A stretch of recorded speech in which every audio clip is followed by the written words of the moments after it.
All right. Hey, Falcons, it's Mrs. Abdul, and we are again revisiting our author visits for the last 10 years, celebrating our retrospective. So I'm here with Ruta Sepetys, who is going to talk about all of the things that she's been doing since 2015 when she visited last. So welcome, Ruta, and tell us what you have been up to.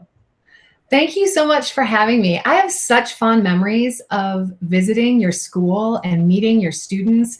Some school visits really stand out, and that one did because your readers are a real combination. They were creative. They were musicians. There were writers. There were really a great mix of people. And I wish I could be there in person to chat with you. But yeah, it's been 5 years. And so since then, when I came to your school, I had published Between Shades of Grey and Out of the Easy. And since then, I've published Salt to the Sea and my latest book, The Fountains of Silence. And I have a new book on the way, which is set in Romania, in right around the revolution, around the Romanian Revolution in the 80s. And so that's what I've been at work on. Well, I love that your last two books are kind of bookending your head right now in other languages. So what languages are those two books that are right behind you in? These are the Lithuanian editions of my books published by Alma Litera. And that's something that's really amazed me as an author because, as a writer, you write a book and you think you know what the book is about.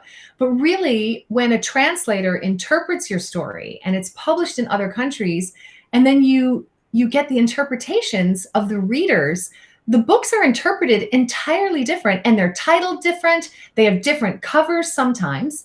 And that's been a fascinating process, but I couldn't do it without translators. So those students who speak multiple languages, you are my hero. Well, and in terms of visiting, especially when you're doing research, is that something that you tend to do throughout your process of writing and researching, or do you only go at the beginning? Do you tend to go back afterwards? Like, how often do you visit a place if you're writing about it? Ideally, if we're not amidst a pandemic and I can travel freely, I want to travel to this place at least 4 or 5 times, not to the same city. I want to also travel the country. So let's say in terms of Romania, yes, I spent time in Bucharest on one trip, but then on another trip, on the second trip, I really toured around the country. And then, yes, once I've written a draft and I'm revising, I will go back and do follow-up interviews. Now, this time, because of the pandemic, I've had to do my 4th trip virtually, and I've had to interview people, which has been a good learning experience for me. I find it's different. I prefer being in person for the interviews, but we do what we have to do. And then when you talk about traveling, are you using local people? Like, how do you find those inroads to do these interviews and to travel the country and find these places and find these stories? Generally, it will start with either my publisher in the country. So in this case of Romania, I have a Romanian publisher, Epica Publishing House, or my interpreter. If I've been there for events and I have someone who interprets for me, those are sort of my key people initially. Of course, in Lithuania, my first book, Between Shades of Grey, told a story about Lithuania. I had some family members that could help. But if I don't, my publisher will refer me to people. And one of my processes when I'm interviewing people, the last question I always ask is there anyone else that I could speak to? And then one person will refer me to the next person, will refer me to the next. Or if they mention a person in an interview, I'll say, oh, could I possibly speak with that person? And that's an easier way because, for example, if you called me and said, hey, there's someone who wants to interview you, I would be very likely to accept, of course. If someone calls you out of the blue and you don't know them, oh, I'm writing a book and I want to interview you, it can be a bit off-putting. So those connections are very helpful. Well, and I love that you said that because that's exactly how we got Jeff Zentner, right? Because I emailed you saying I loved his work and you were like, I totally know him. Let me introduce you. And we email introduced. And then we had him, I think it was the following year, I believe was 2016, maybe it was 2017. So I love that. Yeah, those connections are so important. So, in terms of kids who love, writing, whether it's poetry or long form or any of that stuff, I would say that your recommendation is always just to get to know people and network as much as possible.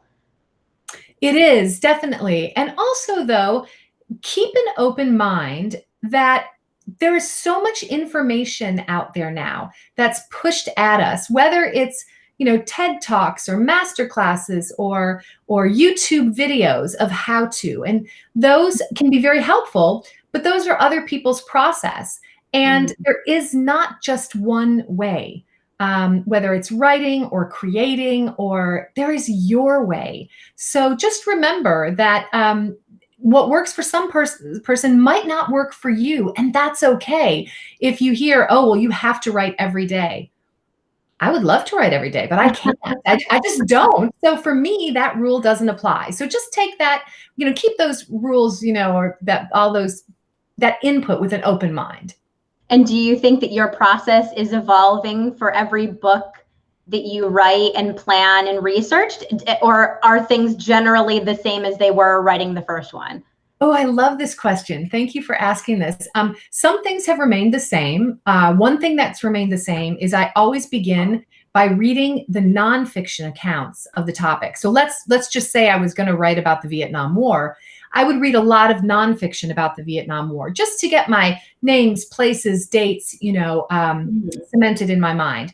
Then I would begin the interview process. But something that has changed over the years is that I don't stop that research process. I continue researching even when I'm in copy edits. Copy edits are at the very end of the process where someone comes and they really fix all of my horrible grammar, and they fix everything. I'm still researching. And in fact, in Salt to the Sea and The Fountains of Silence, in subsequent printings, after the book has been published, someone has come to me and said, you got this wrong. We've corrected it.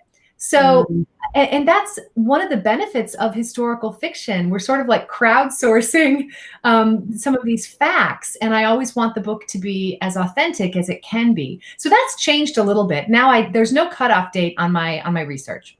I love that. That's the best.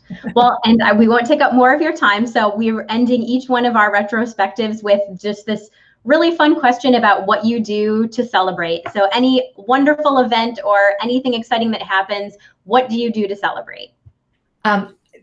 Two things.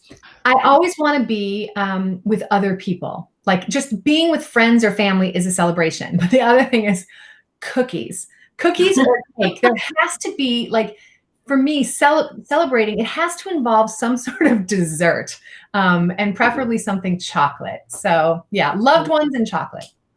Fantastic. Well, thank you so much for taking some time to talk with us. And we look forward to the book on Romania whenever you want to release the title or the cover. We're so excited.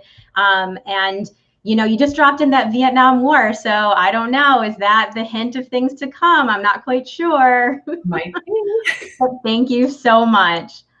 Thank you.